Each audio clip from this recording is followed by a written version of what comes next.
Introducing Kevin Steinhaus, a 2006 Dundee Crown graduate, is his brother Mike, Dundee Crown head football coach, who's also a member of the Hall of Fame, inducted in 2013.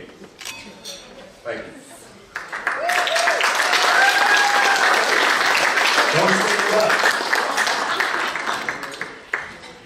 Hank, nice to see you. Willy Wonka let you out of the factory for a night. That's good. All right. Aren't that icebreaker?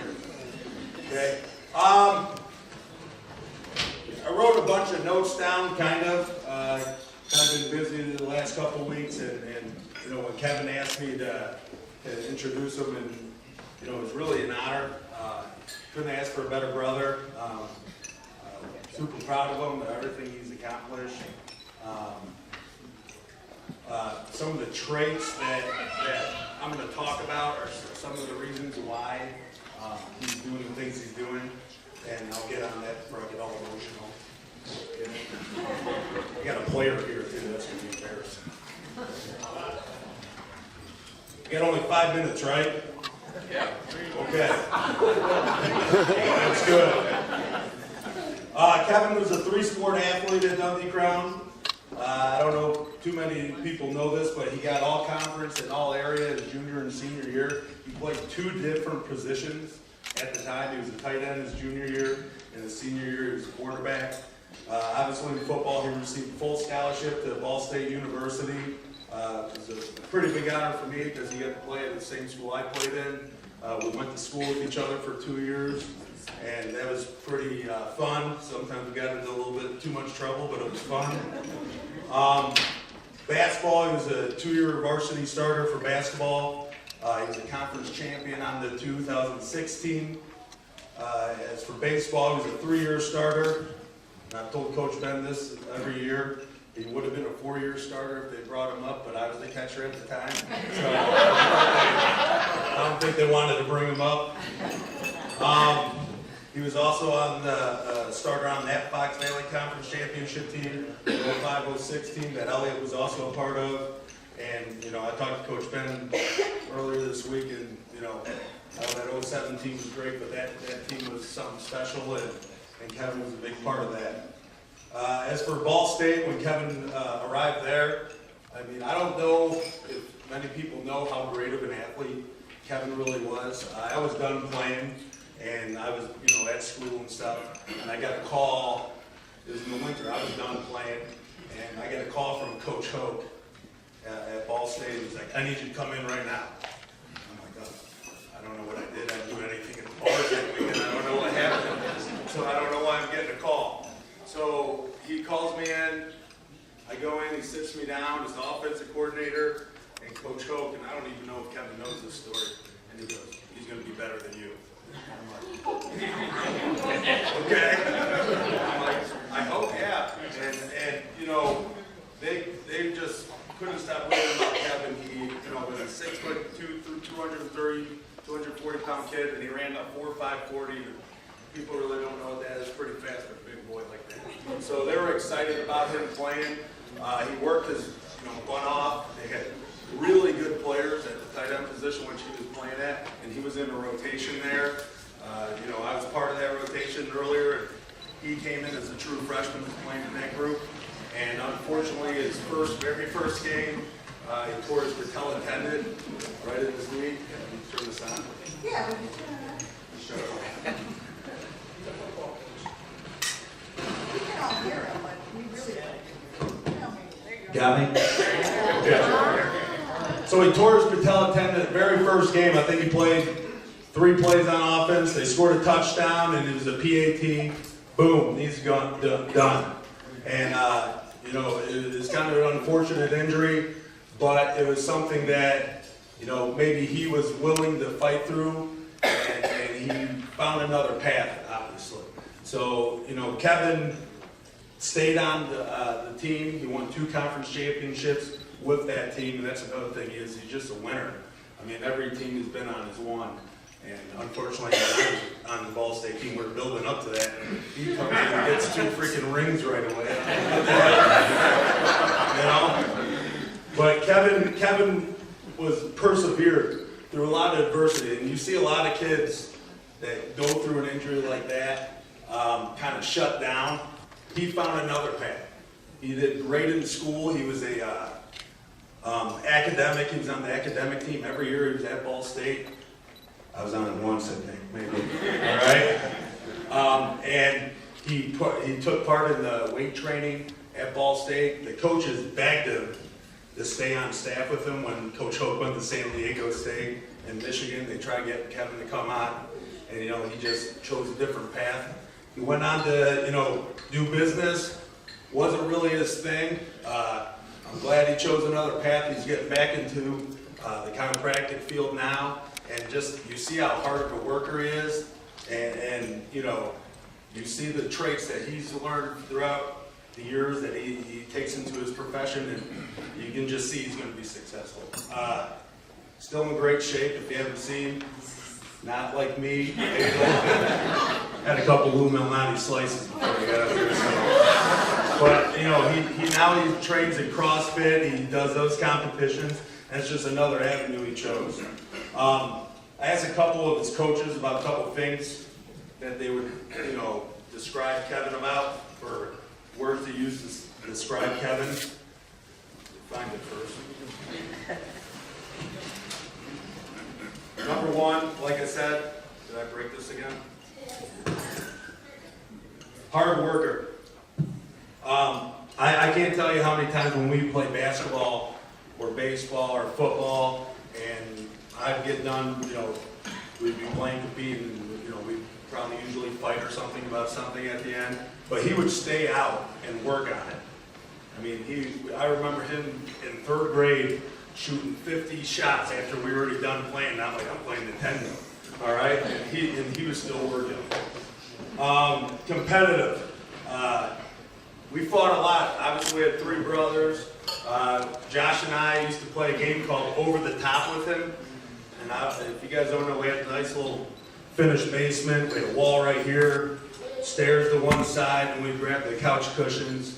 And he would be Danimal Dan Hampton, and I'd be Samurai Mike Singletary, and we'd make Kevin beat Walter Payton. And his job was to jump over the top of us, to jump the pile, and let's just say he had a couple bloody noses and things like that, and he'd be crying to come on, we're not gonna let you play.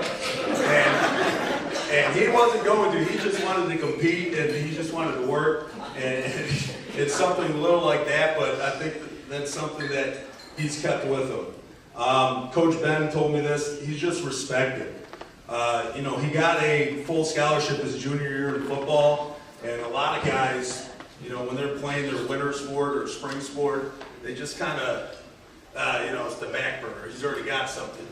He got better from his junior to his senior year in baseball, and he really worked. And they had a lot of great baseball players on that team, but Kevin was probably one of the better ones on that, and I think his teammates would really tell you how respected he was because he did just work for them. And the number one thing that I can say about my brother is he's got a great heart, and that's why it's a privilege to introduce my brother Kevin Steinhaus for induction to the Dundee Crown Hall of Fame. Thank you.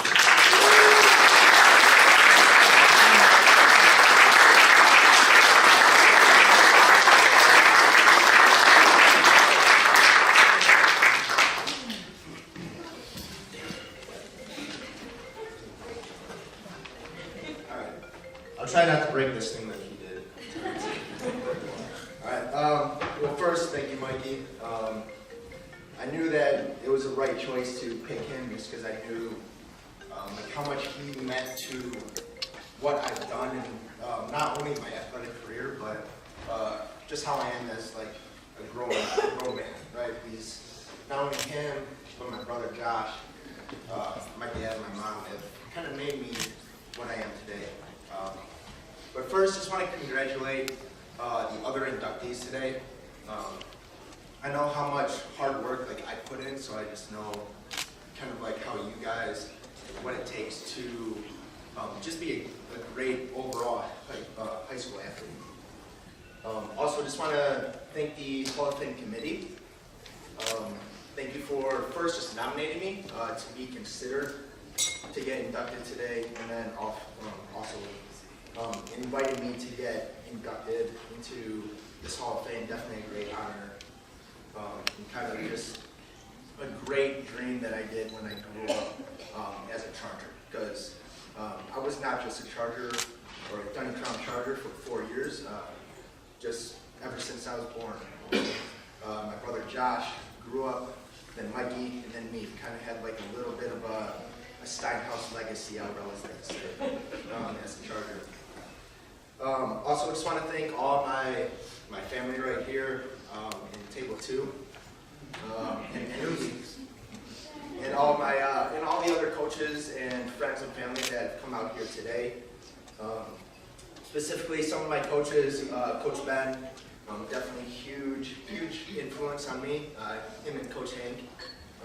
Many people kind of see me as a football player, just because they correlate the Steinhouse family as football. But I always kind of saw myself, even though that I played college football, as more of a baseball player there in high school. A little bit more successful there.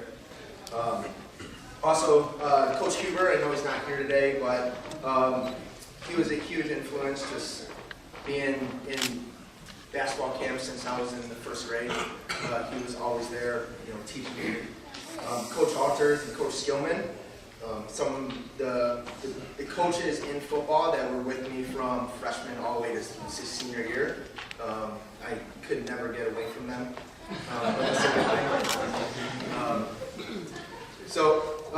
But lastly, I just want to thank the reason why I'm up here, and that's my 2 brothers and my parents.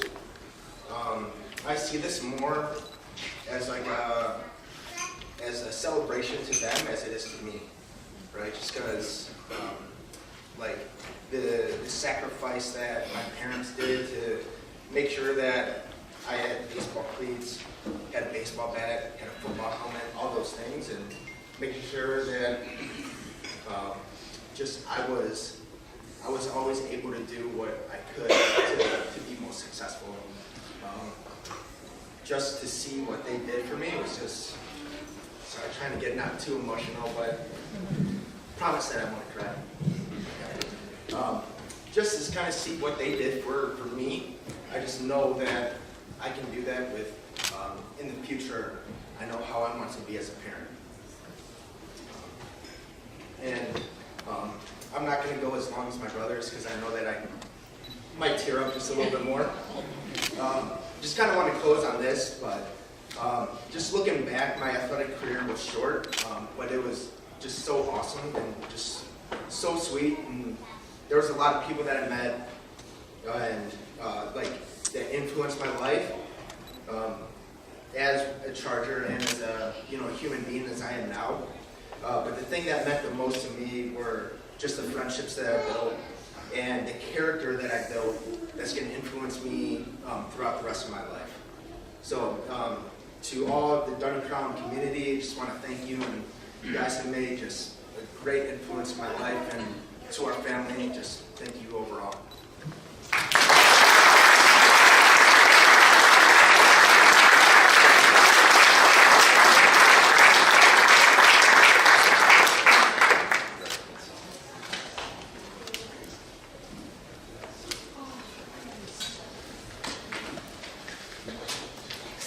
Our second inductee, I know I don't need this, Janet. Our second inductee is Elliot Soto, a 2007 Dundee Crown graduate. He'll be introduced by former Dundee Crown baseball star and coach Hank Faulkner, who in 2010 was himself inducted as a member of our Hall of Fame.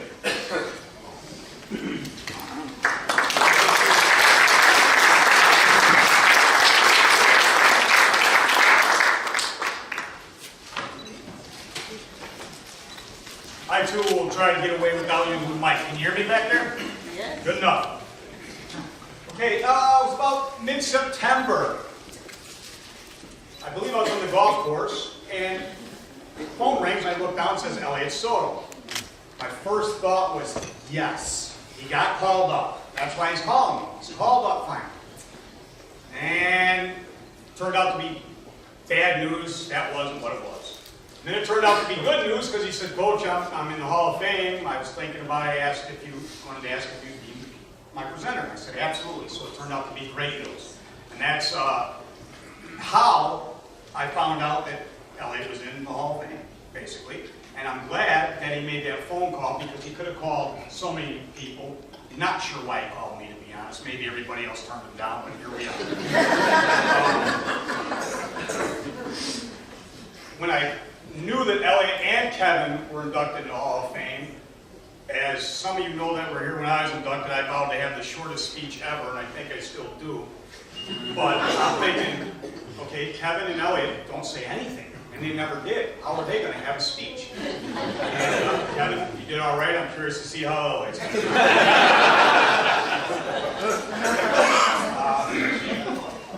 It was about around 2000, I think it was 2004, Elliot's freshman year. Every year when you coach baseball, maybe other sports, I can't say because I never coached another sport, but every year you hear about these phenom incoming freshmen, how they're going to be so good, and they're going to break every record, and they're the greatest little league star, and travel, and this, and that, and the other. And most of the time they don't pan out, because those kids generally peak ahead of everybody else. Like, yeah, Elliot Sorrell, whatever, I didn't know who Elliot Sorrell was. Well, to make a long story short, our team that year wasn't very good. And we kept hearing from our underclass coach about this kid. You guys got to take a look at this kid. I remember Coach Ben saying, Henry, take a look at this guy. Take a look at this guy in the bandit cave. Freshman, probably smaller than me, which is hard to do, according to Mr. Steinhaus. But you could see Elliot had something, obviously, as a freshman. Quick hands, instincts, everything you want in a baseball player. But if my memory serves right, we did not want to expose him to our 2014. Not a very good team. Let's just leave it at that. But at some point during the season, you couldn't hold the kid back. That's how good he was. So we ended up calling him up. And he obviously had a little swagger to him, even though he didn't say much, but you could tell the kid could play baseball from the word go. Didn't know where it was going to take him, but we'll get to that shortly.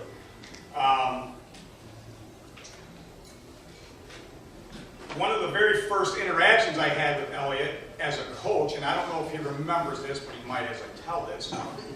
We were doing inside drills in the gym, and there's only so much you can do in a gymnasium with infielders or outfielders, but we're stuck inside early spring, and we're doing infield drills, and he had just got called up with us. And I'm trying to go over to what I want the infielders to do, and Elliot is just horrible at these drills. He's just horrible. And I can see he's getting down, but I ain't saying anything to him, and now I'm flashing back to, yeah, here's one of those phenoms that ain't going to pad out again. Well, finally, out of nowhere, he comes up to me and says, Coach, I can't do this. And I go, what do you mean you can't do this? He goes, I can't field the ball the way you're telling me to field it. Well, okay, this is a tried and true way. You know, we've done this for many years, 100 years in baseball. But Coach, I just can't do it. I stopped him. I said, Elliot, I'll tell you what, do it your way. Let me see how you do it. So we went through some drills real fast, and I was, okay. And this is the part I don't know if he remembers, but I walked up to him and I got in his ear and I said, Elliot, don't listen to anything I tell you.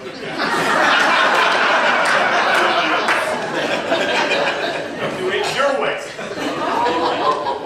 I used to tell people, true story, when Elliot was in high school, you could take him defensively and put him on a professional baseball field, and nobody would have known the difference. The best hands to this day I've ever seen. And I don't get impressed by high school baseball players very often. Hands down, still the best hands I've ever seen. So we had it for 3.5 years. 3 great years of Dundee Crown baseball. I'll go through some stats in a minute, but he was in the middle of all of it. His career obviously speaks for itself. You probably looked in the brochure, you know, went to Creighton University on a scholarship, has played professional baseball, still playing professional baseball, won countless awards, many accolades, but the biggest thing that most people that played with Elliot or will remember about Elliot was that he always wowed his teammates, the other team, the umpires, whoever was watching the game would see at least one play defensively that they couldn't believe. It was not uncommon that during a pregame or a postgame handshake, coach, correct me if I'm wrong, you would hear people go, wow, does he do that all the time? How does he do that? This is a high school kid. And it's true, he was phenomenal. But the instincts, base running, he had it all. That's why he's where he is today. Scouts were always around during games in his later career. Never talked to me, they always talked to coach, because coach is a talker, I'm not. But you just knew this kid was going somewhere. Personally, I didn't want him to go to college. I could go play pro baseball. You never know when that's going to go away. But he had a very good college career. Obviously at Creighton, I can't speak on that. Wasn't there. Now, I'll leave it. I'm going to end up with this, guys, because not to sound biased, but Dundee Crown, one thing Dundee Crown could always be known for was its baseball teams. From 1984 till, and I'm only going to say 2012 because I haven't been around since. But from 1984 to 2012, one of the constant things, except for a few years, was the success of Dundee Crown baseball. A lot of baseball players went on to play college. I had to write them down. 78 baseball players from 1984 to 2012 went on to play collegiate baseball. 11 of them went on to play professionally. He might be arguably the best of those. And I'm going to share some stats with you real quick to show why, and then I'm going to leave it for Elliot. Those of you who know me know I'm a statistics guy. But, real quick, of all those players, 78 players, and the professionals that went on, none of them can say what I'm about to say stat-wise for Elliot.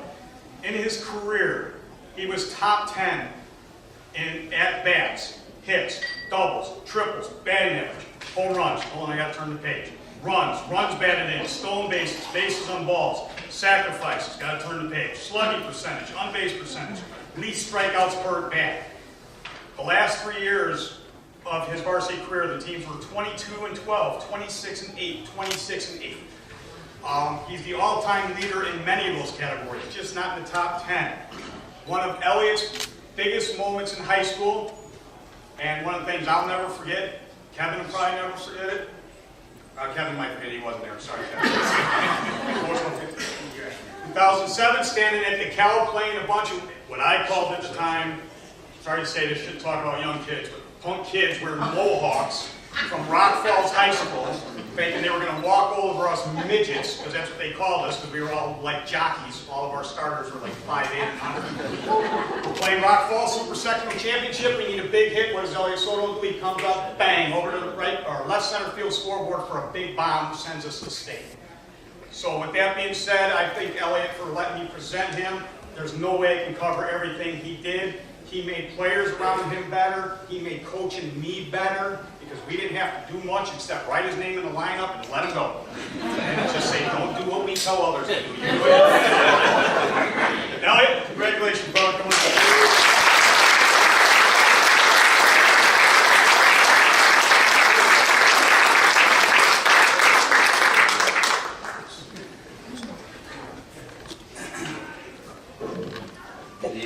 No, I'm sorry, one more thing.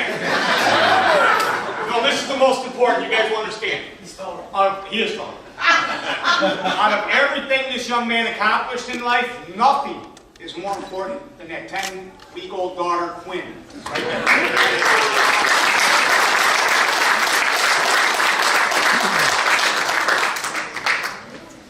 That's very true. Good evening. All three of these guys that just spoke, I'm sure you're going to do a lot better than me. I'm not a very good speaker, but I'm going to try my best. I just want to say it's an honor and a privilege to be here. Being elected to the Hall of Fame, something special. Many people took part in me being here tonight, and I want to start by thanking the Hall of Fame committee for this great honor. And then I'd like to congratulate the other men, Joe, Larry, Jason, and Kevin.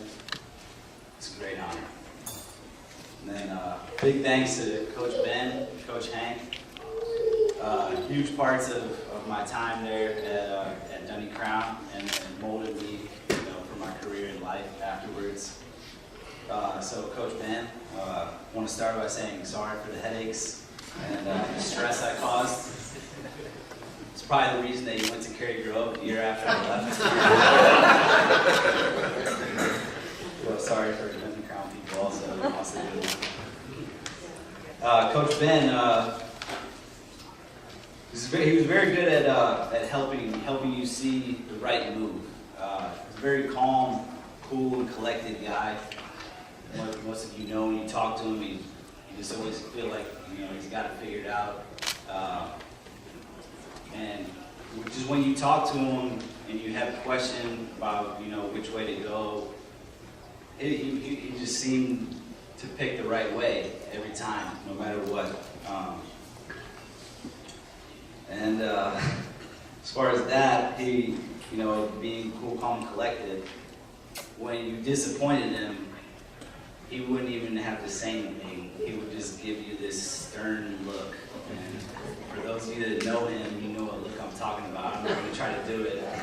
Probably won't look too good, but just a look, and you're like, oh man. You just want to go the other way and not to say anything. So, he was a big part of keeping me, on the field and in the classroom, which is very important, which at the time I think was important, but it is very important. And Coach Hank, me and him have some very common, good connection. We literally see eye to eye on things.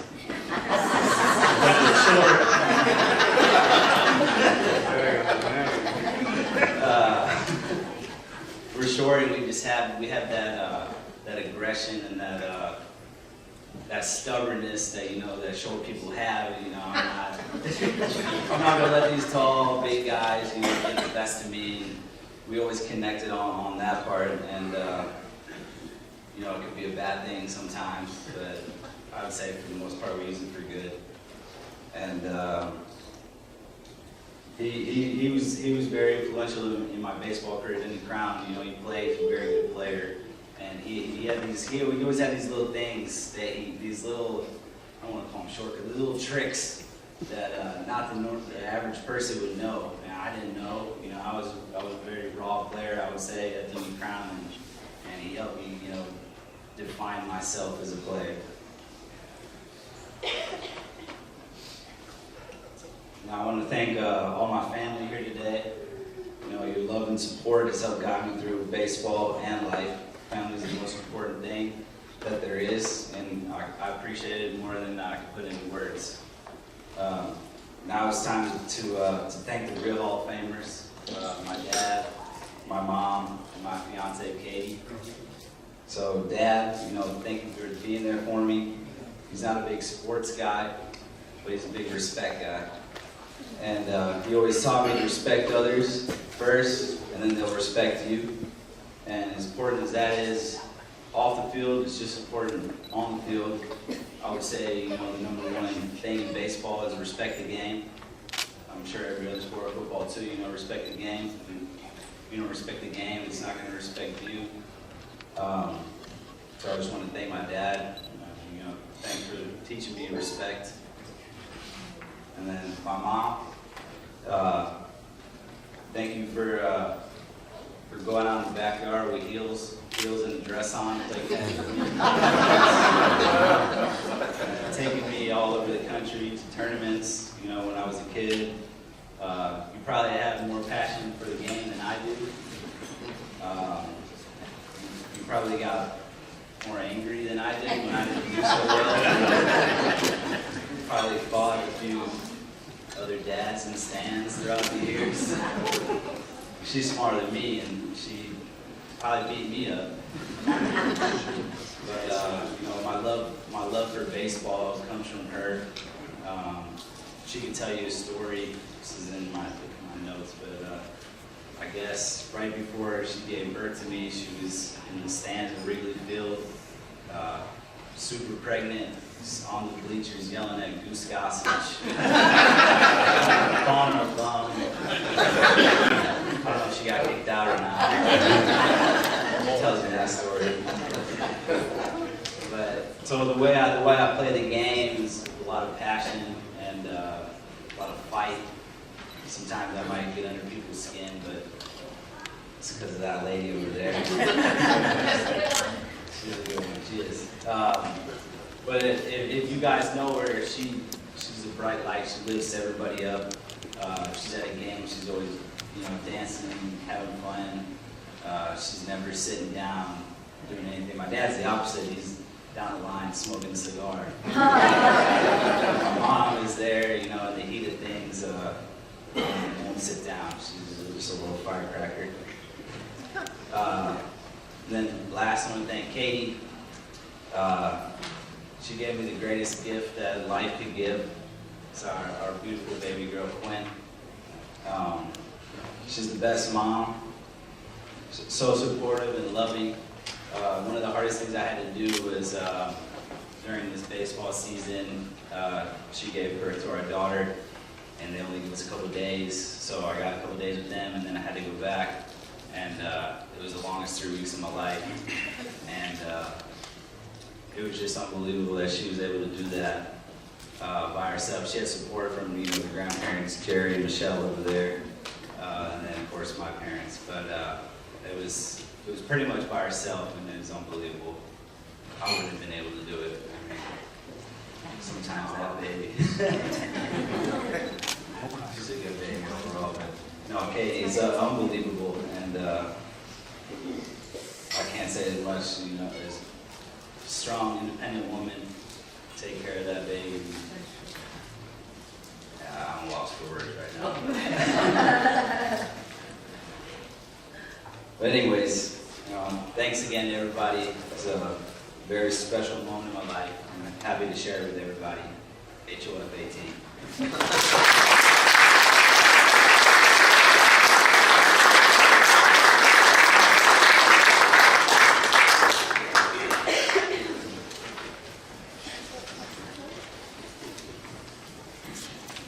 Introducing Jason Stahl, 1991 Dundee Crown graduate. This is his friend down the aisle.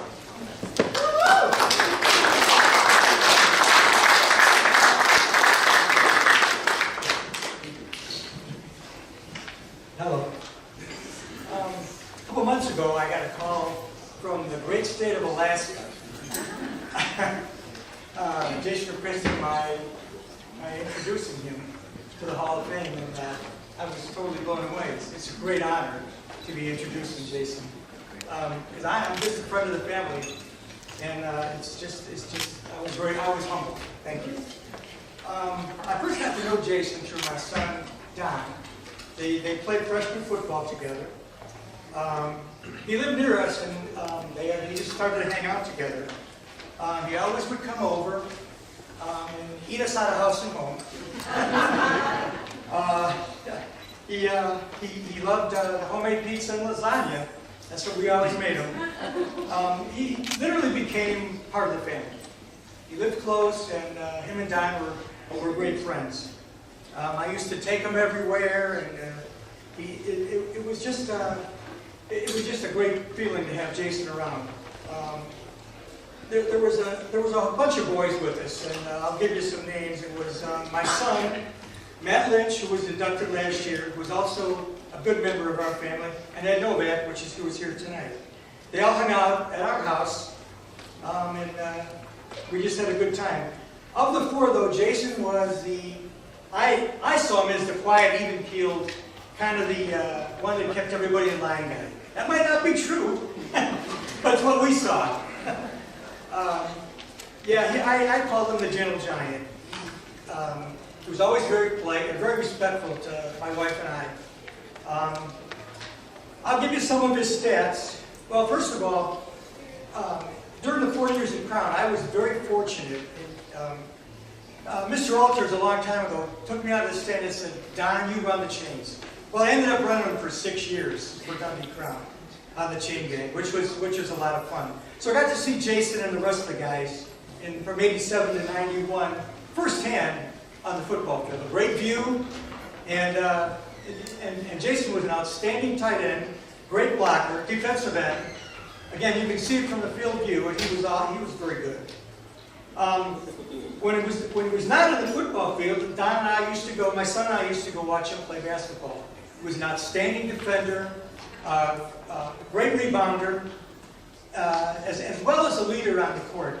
I believe he still holds a single game rebounding record for the Elgin Holiday Tournament from 1990 all the way to 2002. He was a varsity starter for 3 years, was a Fox Valley All-Conference selection, played varsity basketball for 3 years, and was basketball MVP his senior year. He received a football scholarship and attended Colorado State University. But, I'll put it here, life came a calling his freshman year at CSU. He then transferred to Western Illinois University.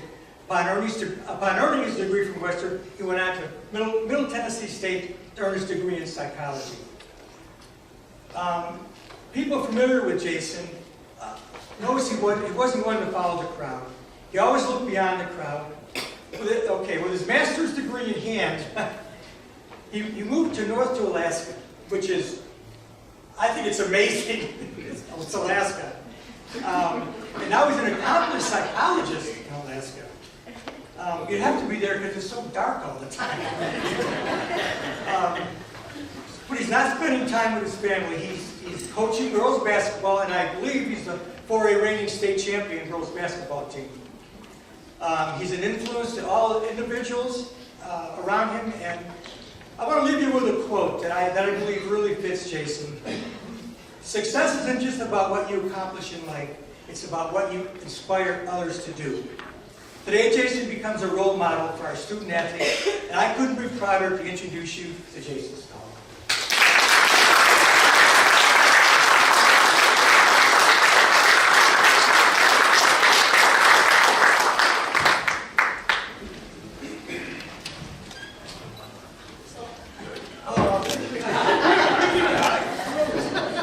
Can everyone hear me? Yeah. All right. I'm out of coaching season for another month, but I can talk louder if I need to, because I don't think you're using these. Hold on. Got my notes. So first things, one of my closest friends here is Matt Lynch, and we were talking last night, and he's like, think you can beat my record for the longest speech ever? So my goal today is to go for an hour and 6 minutes. No, just kidding. I know he likes to talk, and he talked for quite a long time for you guys that were here last year. And so, yeah, I wouldn't talk that long. First of all, I would like to thank the whole Hall of Fame committee and everyone involved with setting this up, nominating me, things of that nature. I haven't been back here in about 10 years. Granted, I live 5,000 miles away, but it's an incredible honor to come back for this, and if that's what it took to get me back to Chicago, so be it. Fortunately, my wife and 2 kids couldn't come just because it's 5,000 miles. My wife's a volleyball coach, and she had senior night last night, so I don't think she could miss that. And my boys had basketball games today. I'd like to congratulate the other inductees. It's a great honor to come into the class of 2018 with you guys, looking at your bios and listening to you guys talk so far. I mean, there's been a lot of great accomplishments. Okay, so all my teammates, and this hit me last night, I had to do a little video montage of some sort, and they asked me questions out of the blue, so I really had to think about it. But one of the things I think was the best memory of playing sports and competing in everything was all the camaraderie and the relationships that I built and the close friends. Even if I haven't seen them in 10 years, it's like I see them every day when I came in Thursday, which is awesome. But just the relationships of competing, going to war with your friends and teammates, and they're lifelong friends, even though we don't see each other every day. Also, like Mr. LaRocco, when I called him up about a month, it was in August, I think. So I had called his son in July. I was like, hey, I think I'm going to ask your dad to introduce me. And he said, oh, he'll love that, and so forth. And then I was on vacation, and I was like, got busy with life, and I was like, oh, I need to call him. And, the biggest reason, I had a ton of people that helped me with sports and life, and they were like a second family to me. And so I'm just very grateful to Mr. LaRocco and his wife, Janet, who can't be here. But they were like really second mom and dad to me.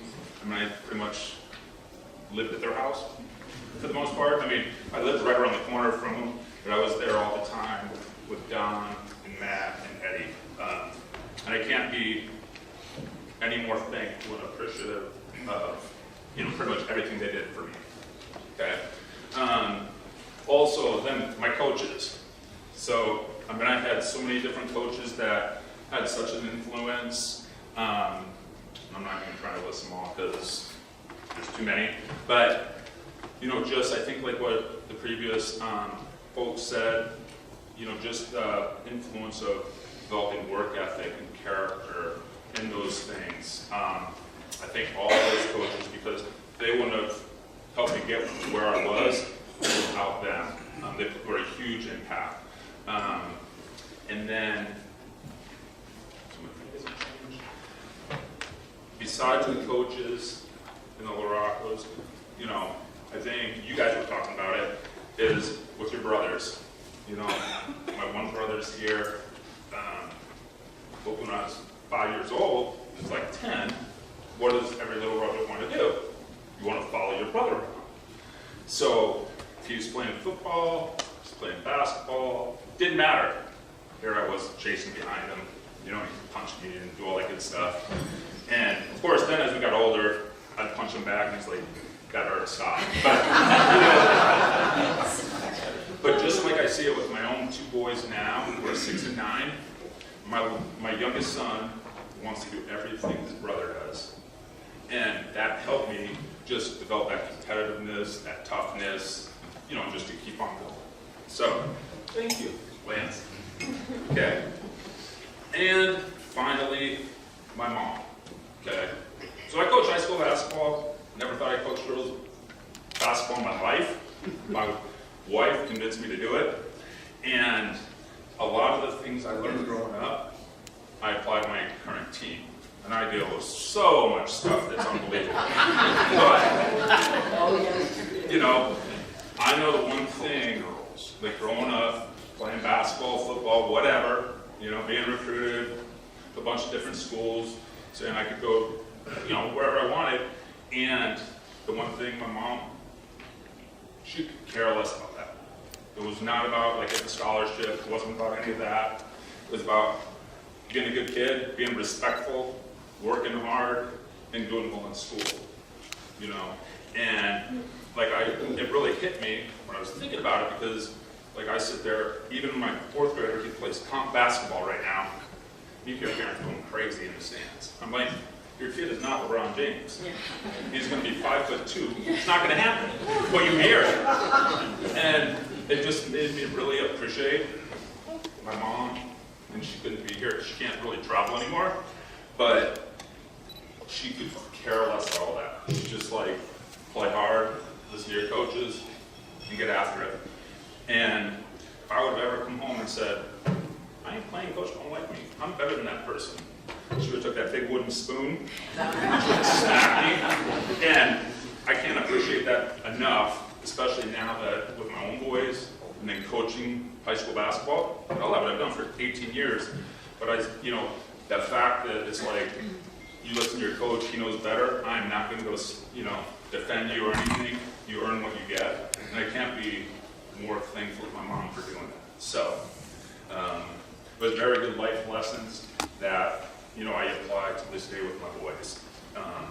So, with that, I just again want to say thank you. It's an extreme honor to come back here for this event.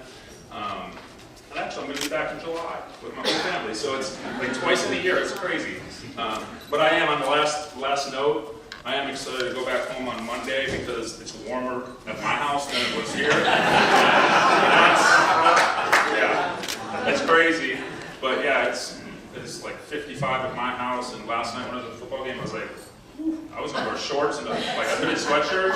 I was like, I should put some pants on. And when I was packing, I got a winter coat, or somewhat winter coat. I was like, oh, maybe I should just bring it just in case. I was darn glad that I brought it. So, but thank you. Really appreciate being here.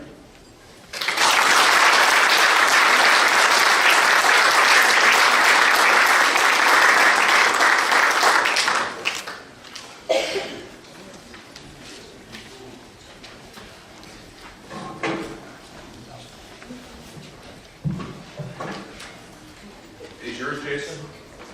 What's that? These yours? No. John's on it. They're probably mine. Henry, okay. Pick them up afterwards. From the great Dundee class of 1969, inductee Larry Pedley will be introduced by our class president and Larry's football team co-captain, Dave McDonough.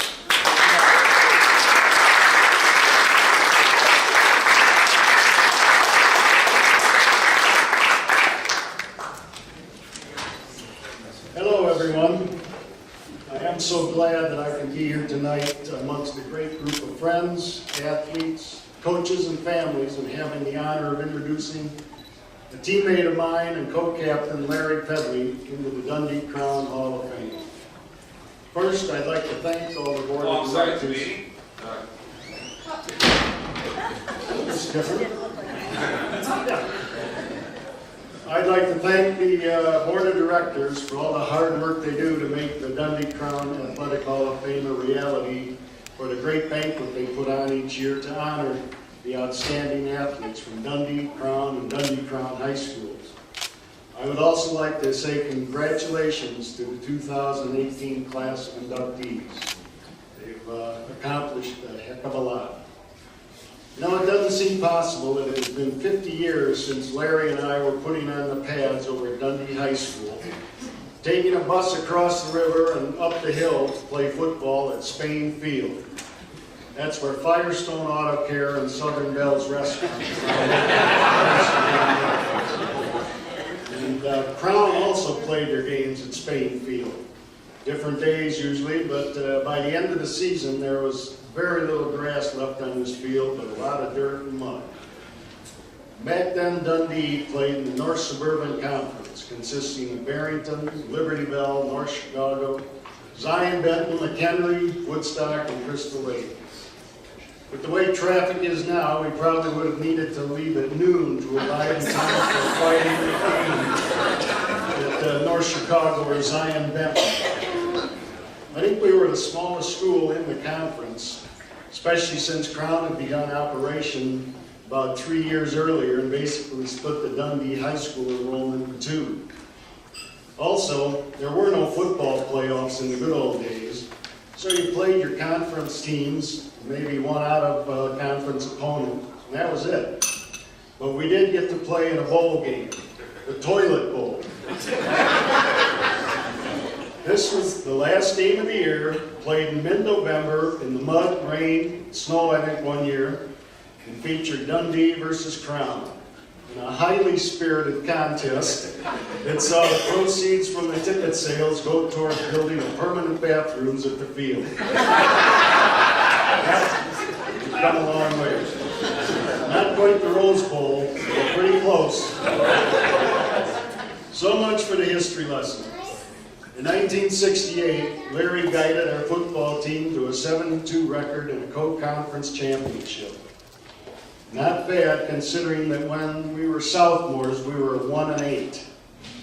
He was a leading passer in the area, completing 128 passes and 248 attempts for a total of 1,937 yards and 15 touchdowns, averaging 15 yards of completion. This is a pretty amazing statistic, considering that very few high schools were throwing the ball that much. His favorite receiver was Bob Bolier, who caught 45 passes for 875 yards and 7 touchdowns. It also helped that we had a very innovative and inspiring head coach, Russ Raber, who realized that we could not jam the ball down to throw to teams like Barrington or North Chicago.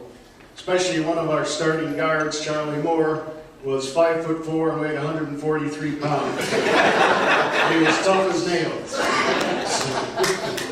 So our coach installed a run and shoot offense to give us an edge.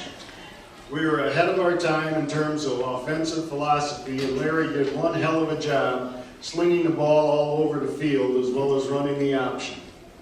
I contacted Russ recently and informed him about Larry's induction into the Hall of Fame.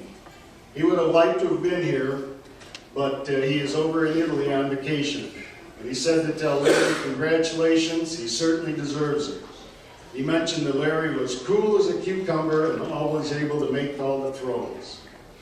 So after the season, Larry was named to the North Suburban All-Conference team, Courier News All-Area team, Chicago Tribune All-Star team, and the 1969 IHSA All-State team. He was awarded a full scholarship to play football for the New Mexico Aggies, where he continued his career for 3 more years. Larry also excelled in basketball, and he was a 2-year starter for Coach Johnny Paul. He was selected to the North Suburban All-Conference basketball team his senior year, averaging 12 points a game, and was a stud on defense and rebounding. Now, anyone who knows Larry will say he is a pretty humble and quiet guy. I think when he first heard about the award, he was a bit surprised and wasn't totally convinced he deserved it. But I can tell you, without Larry, our team would not have been nearly as good. And I know that everyone on our team and at the class of '69 table over there is very proud and happy for Ped, and also probably feel the award as a recognition of what this team accomplished as a whole. So we thank you, Larry, for leading the way and doing a hell of a job. Thank you.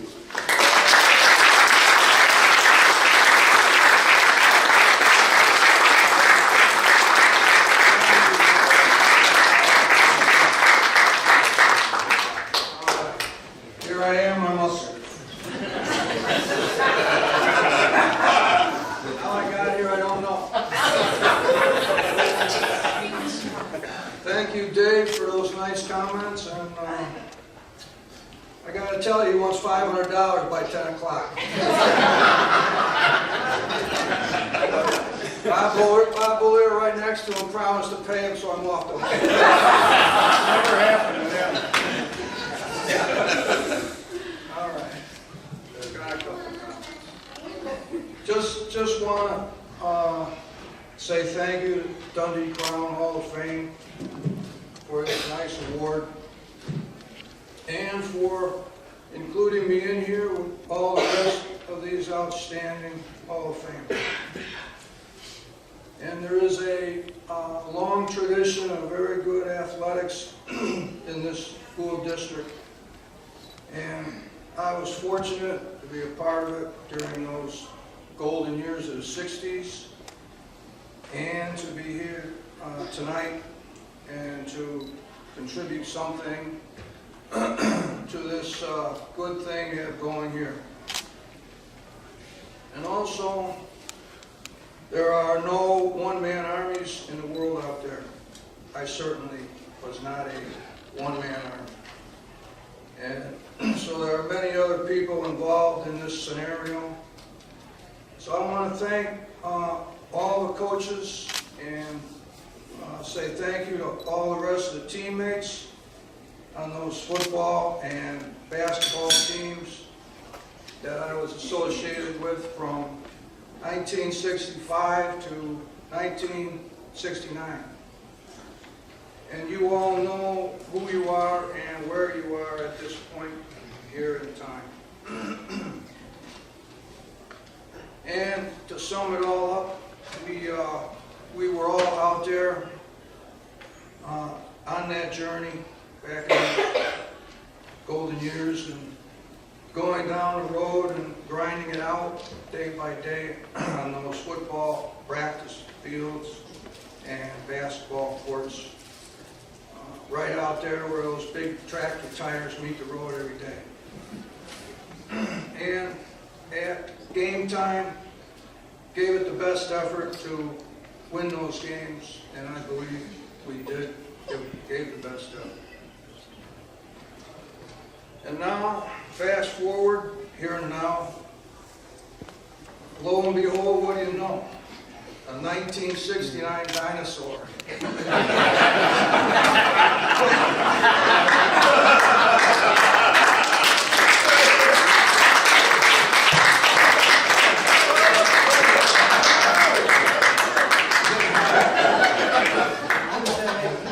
It's found a way all the way here today. License plate number DC 050751. Found a way all the way here. Thanks to all of you very much.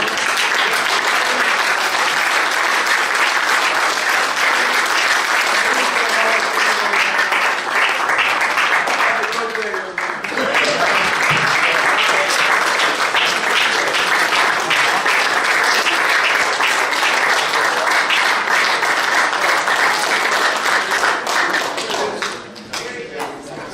That wasn't so hard.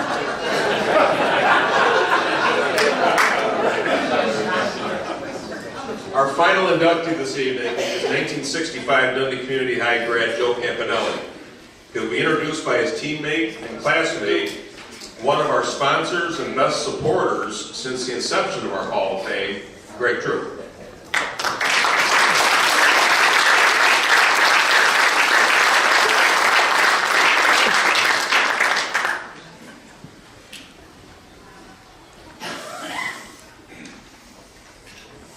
Ed, good job.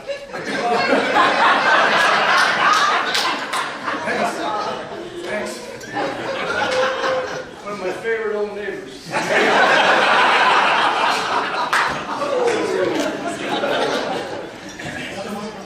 Does this thing work? Yeah. It was. Man, that was awesome. Again, everybody has been saying this all night long, but I want to congratulate all of you inductees, not just this year, but every year.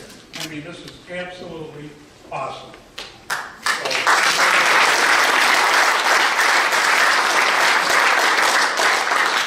feel like, you know, I think we left the old guys to the end. Is that what?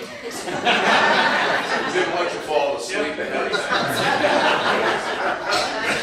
I can remember Kevin Steinhaus when he was like 5 or 6 years old. Congrats. All right, I would like to give you a little history of my friend, or our friend, Joe Campanelli. I don't know if anybody knows Joe, because you guys are so young. All right, Joe graduated from Dundee High School in 1965 after his distinguished football and basketball career, playing for Coach John Timmerman and Coach Johnny Paul. He earned 2 varsity letters in football as an offensive end, defensive safety, and punter. He was selected as most valuable player along with Tom Garner, outstanding defensive linebacker. In basketball, he earned 2 varsity letters. As a junior, he was the 6th man, and as a senior was voted as captain and helped lead the 1964-65 basketball team to the North Suburban Championship, eventually succumbing to Elgin High School in the regional final in one of the most bizarre games ever. All 5 starters fouled out in that regional final game, or semifinal game. Joe then went to Cornell College in Mount Vernon, Iowa, where he went on to learn 3 years in football and 3 years in basketball. He had an outstanding football career, setting several school records for receiving and punting, and being recognized nationally throughout the 1968 season as both a receiver and punter. In 1968, he earned Little All-American honors as an offensive end and several regional football awards as defensive safety. He was selected captain and voted most valuable player in both his junior and senior year. Joe also was a starter on the Cornell basketball team his junior and senior year. Since graduation, he was selected to the Cornell College Hall of Fame and to Cornell's All-Century football team. Joe has been a strong supporter of athletics on all levels for the past 48 years, either as a coach, athletics director, and/or Booster Club board member. Immediately after graduating from Cornell in 1969, Joe had a one-day tryout as a punter with the Chicago Bears under coach Jim Dooley. However, he was not selected to continue. That fall, he taught beginning French and coached in the Davenport, Iowa school system. He was a football assistant coach at Davenport Central High School in Davenport, Iowa, under the legendary Iowa Hall of Fame coach Jim Fox, and an assistant basketball coach under head coach Don Grimsey. Davenport Central won the Iowa State Basketball Championship in 1970. During the 1969 and 70 season, Joe played wide receiver and punter for the Quad City Mohawks, coached by Shorty Almquist out of Rock Island, Illinois. He later coached at Western Illinois University with Darryl Mudra in 1974, coaching wide receivers and punters.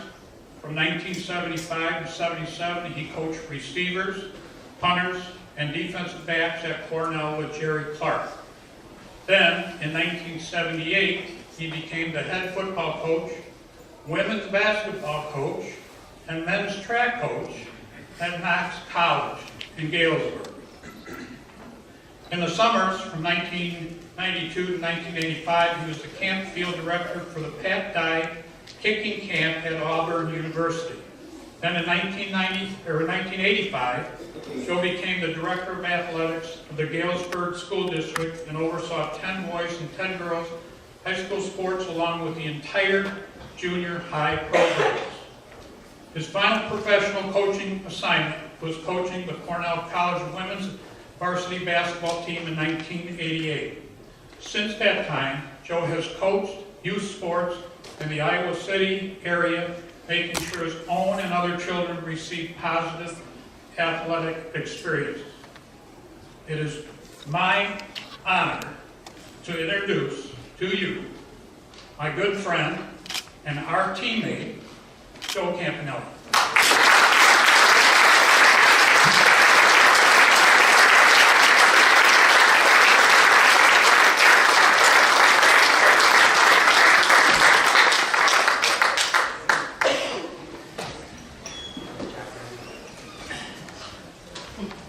Ned's a dinosaur, what does that make me?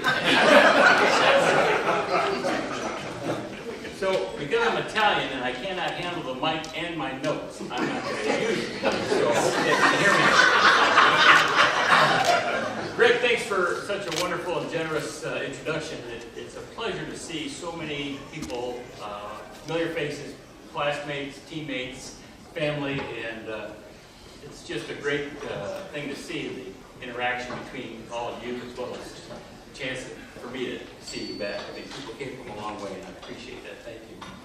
You know, as Fred was making those comments and talking about those wonderful things that I had accomplished, I leaned over and I mentioned to Trish, I said, Trish, you know, I wonder how many really great people there are in this world. And she looked at me with this puzzled look on her face. She looked at Greg, and then she looked back at me, and she said, you know, Camp, I think probably one less than you think.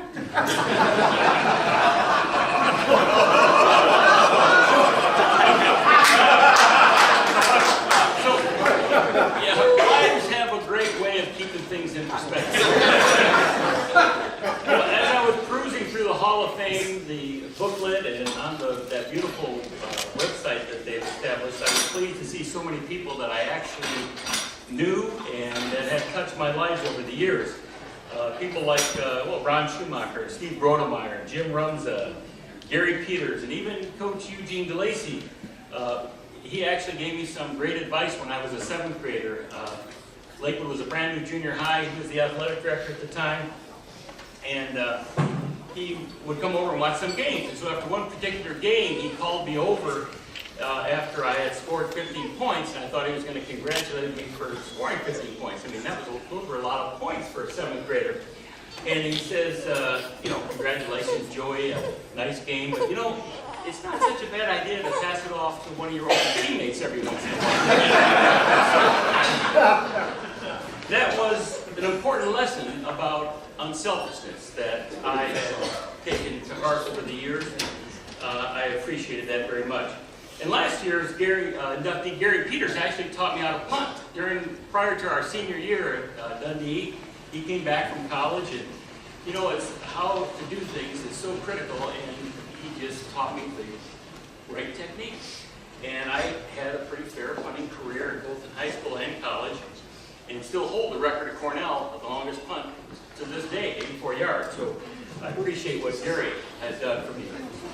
So congratulations to my fellow inductees this evening. I'm very honored and humbled to be among you, and you know, you've accomplished some wonderful things. I accomplished them in a different era, a long time ago, but it's still a wonderful honor to be among you. And I'm doubly honored, really, to have several of my senior basketball teammates here, and I'll talk a little bit more about that in a minute. I'm certainly not the greatest. Just ask Trish, right? She'll be sure to underscore that. Nor am I the luckiest man on the face of the earth, but I am a pretty lucky guy. And I'm thankful to a lot of people, and I'd like to use the next few minutes to thank just a few. First of all, I'd like to thank my brother Rocky, who's actually the person who officially nominated me. And Rocky is my little brother, and as little brothers, he was also one of those brothers that grew up following me around everywhere, but respecting and admiring and competing with me all along the way. But the fact of the matter is that Rocky grew up to be every bit as good a football player as I was. In fact, maybe even better. But like I said, I was the lucky. I mean, think about this.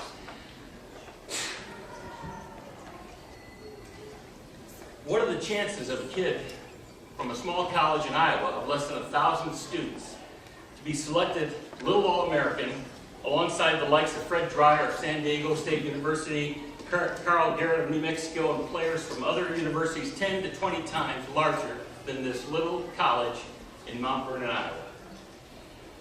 But I was fortunate, like I said. Luck sometimes plays a lot in what happens in life. But I respect and admire Rocky every bit as he had admired and respected me. And most of all, for the way he stepped up to be a great dad to his two children, Josh and Brittany. And I just want to thank Rocky for that. Thank you. And Josh and his wife are here, and his wife Lee are here tonight, and appreciate you being here to share this special night. And speaking of kids, Trish and I had 3 children that have grown up into great citizens and parents, and with children of their own, and we have some beautiful grandchildren. Chad, our oldest, Dr. Chad Campanelli, who's here with his lovely wife Donna, played high school basketball and baseball, and then went on to play sports at Knox College, where he was co-captain of both teams. And currently, he's the best endodontist in Madison, Wisconsin, and that's not just a proud dad talking, because you can check the journals and it'll Google it. Gina, our daughter, also played high school sports, but not in college, and now she teaches and coaches in Rabat, Morocco. That's right, Morocco. She's the varsity girls basketball coach and middle school coach, and last year, both of her teams won their conference championship. And Joey, our youngest, who I didn't even know was going to be here tonight, surprised me with his wife, Co, and I appreciate, and my grandson, Harrison, Joseph Harrison, but we call him Harrison. And he's Dr. Joseph James Campanelli, also played basketball and baseball in high school, went on to captain his baseball team at Cornell, where Trish and I went to school. He's currently a clinical pharmacist in the Colorado University Hospital System in Denver. And so they're all doing well. They live in great places to visit, and most importantly, they're off our payroll. And speaking of Trish, where would I be without her? On second thought, don't ask her. She'd probably tell you. You probably noticed that none of our children played football, and all of them have several degrees, so now you know where they got their smarts. Trish. And Trish is here tonight celebrating with me and us, even though at the expense of missing her 50th high school reunion, of which she was co-chair of the planning committee. Now that pretty much sums up the support and love that she has shown me over the years. And I appreciate that very much. Thank you, Trish, for taking that effort. You know, I definitely outpunted my coverage when she married me, didn't I? She's been the love of my life. Thanks. I'd like to thank my sister, Therese, who passed away, unfortunately, a couple months ago, and her husband, Rick, who is here, and appreciate him being here. Terry, as we called her growing up, came to countless of my football and basketball and baseball games over the years, and maybe was one of my greatest fans in high school. And I just appreciate, we miss her, and I appreciate Rick being here. But maybe most of all, I'd like to thank my parents, because both of whom who also are deceased. But my parents were poor by most standards, but they gave us roots and wings. Perhaps the two best things we can give our children. I especially want to thank my mom, because she was the one, it was her idea for us to move to Meadowdale from Chicago, and where kids like me, growing up in Chicago Avenue and North Lawndale, spent more time pitching pennies and learning the tricks of penny thievery than about sports. But my mom wanted more for us, and that was really important for her, and it was a great break for us.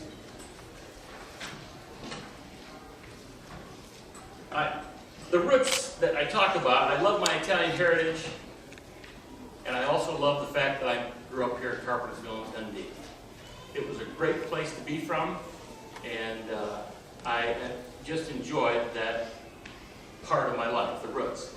The wings that really I'm talking about when I think about my parents, my mom in particular, is the person that made me feel that we could do more, that I could do more. She actually, in her own way, kind of inspired us. It makes me think of the words of the famous English poet Robert Browning, "A man's reach should always exceed his grasp, or what's heaven for?" So I appreciate my parents for that. I'd like to thank Jim Wilbrand. You know, as a first-year teacher, he was my freshman football, basketball, and track coach, and he, along with my dad, taught me that hard work and perseverance were two of the best character traits that anyone could have.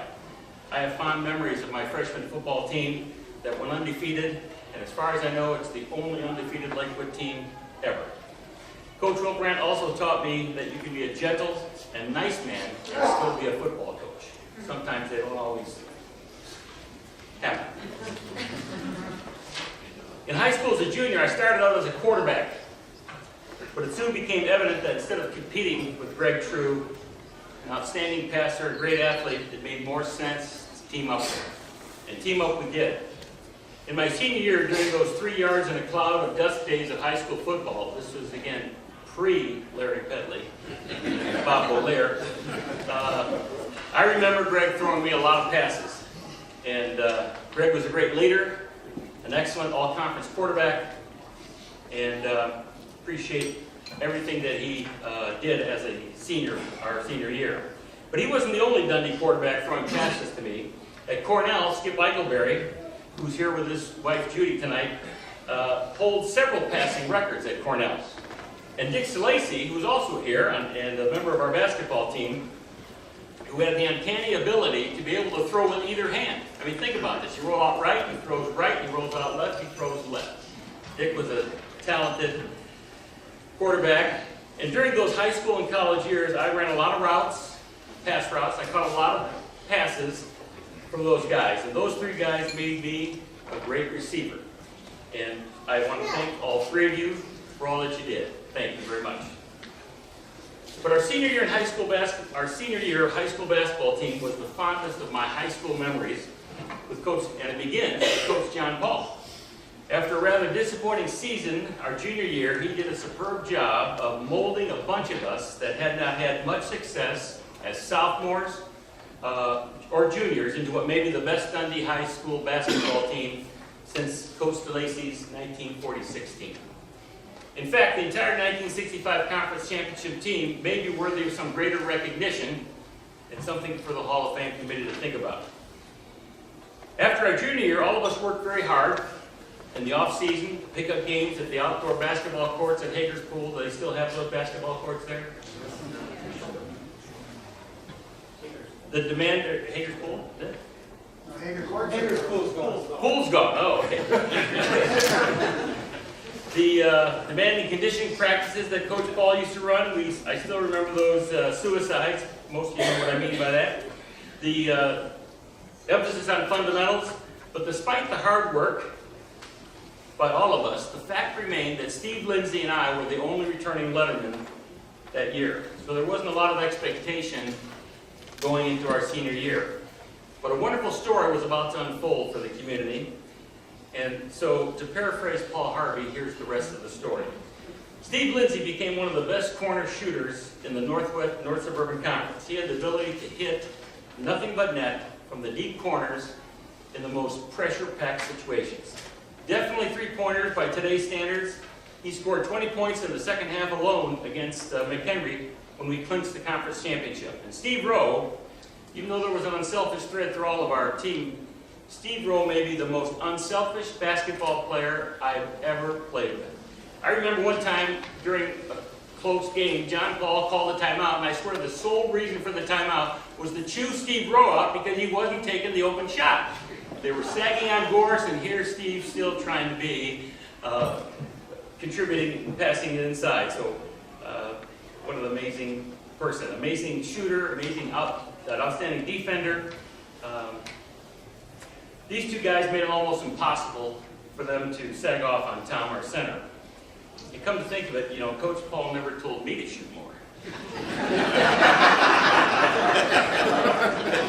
and Tom Gores, our center, is a wonderful story all by himself. I mean, here was a guy who didn't play at all as a freshman, very little as a sophomore, hardly none as a junior, and then became a Division I honorable mention All-State as a senior.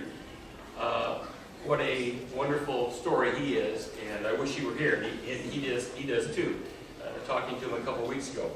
And Furman O'Neill, my partner at the guard position, was an outstanding defensive player, good ball handler, and he came to play every game, but I will remember him most for stepping up and making the last-second shot to send us into overtime against Woodstock, a game we eventually won on another shot by Steve Rowe. And I can still see him and Steve Lindsay being carried off the court on shoulders of fans in a packed gymnasium after the McHenry game that clinched the championship. This was all part of the great chemistry and the uncanny characteristic of our team that year. Someone would always step up when it was needed, and it was never the same person. Greg True backed us up with plenty of quality time at the guard and forward position. Dwayne Parlow filled in admirably as needed at center and forward. Tom Supla and Larry Shute pushed Furman and I every day in practice so that we could be all that we could be. And juniors like Dick Lacey and Steve Grodemeyer and Ron Schwartz, Jim Mueller, Terry Samples, and others worked every bit as hard to make sure that we always had the 5 best players on the team, on the court, And Barb Sharp, the best manager ever. With Coach Paul's leadership and Coach Tim's help, we became conference champions that year and one of the best teams in Northern Illinois. And after we beat East Aurora to win the St. Charles Thanksgiving Tournament and finished second in the Rockford Boylan Christmas Tournament, we believed, and so did the community.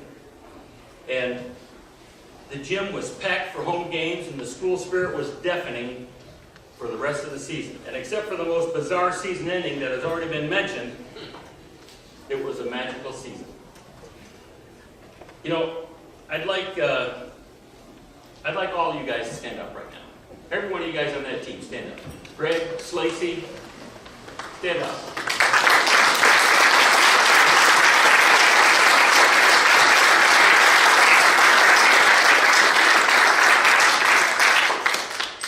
In the words of Gene Hackman of Hoosiers, I just want to say, I love you guys.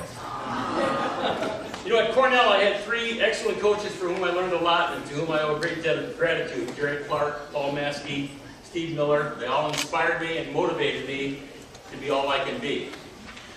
But before they ever got a hold of me, under the leadership of Coaches Wilbrandt, John Paul, Coach Timmerman, along with the help of coaches like Coach Judson and Rumza and baseball coach Howard Schneider. I only played baseball 2 years at Dundee. I personally learned the character traits that served me long after I left Dundee High School. Character traits like unselfishness and hard work and perseverance and integrity, goal setting, friendship, cooperation, enthusiasm for the game, and enthusiasm for life. At age 71, these qualities still serve me well today. I don't really know how successful my life has been relative to others, or if I'm as worthy as others that have been or will be recognized by this Hall of Fame body. But for the most part, I've always tried to do my best. Something my mom taught me as a child. And you know what? It's what coaches everywhere just want to say. If you've done your best, then there's never any shame in losing. You can't do more than that. Sometimes, the other guy's just better. I've learned over the years that in life, like sports, sometimes things don't always go your way. I've had plenty of failures, big and small. Just ask anybody. But you get better and stronger through adversity and by overcoming your failures. And to quote the legendary UCLA coach, basketball coach John Wooden, things always work out for the best when you make the best out of the way things work out. I'd like to conclude my remarks by sharing with you my favorite definition of success. And it's in the form of a poem by a not so great, not so famous poet by the name of Grant Teaff. Grant Teaff, as some of you may know, was the head football coach at Baylor University many years ago. I first met him and heard him speak back in 1978 when I was a young football coach at Knox College. And it made a lasting impression upon me, and I'd like to share it with you. Success is in the way you walk the paths of life each day. It's in the little things you do and in the things you say. It's not alone in reaching heights or fame. It's not alone in reaching goals that all men and women seek to climb. Success is being big of heart, clean and strong, and broad of mind. Success is being faithful and loyal to your friends and to the stranger kind. Success is in your colleagues, in your teammates, your family that you love, and what they learn from you. Success is having character in everything you do. Ladies and gentlemen, this has been a pleasure. This is a wonderful event, and I am very proud and honored to be a part of it.